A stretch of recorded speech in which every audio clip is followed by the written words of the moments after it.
Ongoing bad weather has created huge problems for farmers this spring, with fields too wet for planting or taking livestock. And many farmers are facing fodder shortages as animals have been in sheds for too long. They have grass in their fields, they can't access it because of wet ground conditions. Tillage farmers can't get onto their land to plant their crops. My neighbours, I see them around me, the fields are still empty. They can't put the cattle out, and cattle would always have been out by April. According to Met Éireann, 2023 was the third wettest year on record going back to 1940, and at this stage 2024 seems to be on a similar path. And the seemingly non-stop rainfall and shocking ground conditions is severely hampering farm operations and adding hugely to costs and stress levels for farmers. And farmers always put a buffer in their supplies, which would normally get you through if you had an early autumn or a bad spring. However, we got both, which is highly unusual, and surplus supplies are running out fast. After almost a year of above-average rainfall, farmers need support to alleviate the extreme burden they are facing. And the Minister has no control over the weather, but he does have control over the response that is put in place to such challenging conditions. This is a situation that is affecting farmers across the board. It's not confined to one sector, and so clearly a comprehensive response is needed. And farming organisations have been calling on the government to put supports in place for months now. You have the Irish Farmers Association, the Irish Creamery Milk Suppliers Organisation, you have the Irish Grain Growers Group, and they've all been advising that it's an extremely stressful time, both mentally and physically, for farmers. They are losing money, and they need support put in place now. Farmers are having to buy in extra fodder if they can afford it, and in many cases they can't. So I think to date the government has adopted a wait-and-see approach, and some supports have been announced, and they are welcome, such as the fodder transport scheme and the deferral of farm inspections, but they've been largely piecemeal.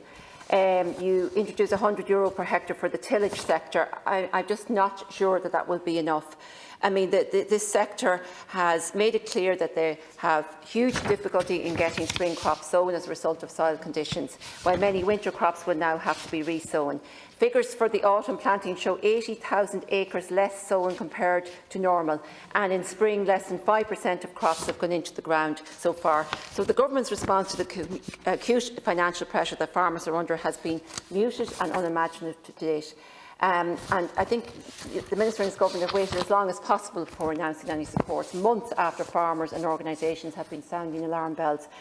I mean, the approaching fodder shortage was well flagged by Sinn Féin. My colleague, Deputy Claire Curran, called on the Minister to outline his response to a possible fodder shortage back in January, and farmers themselves have been raising concerns about fodder and silage supplies for months.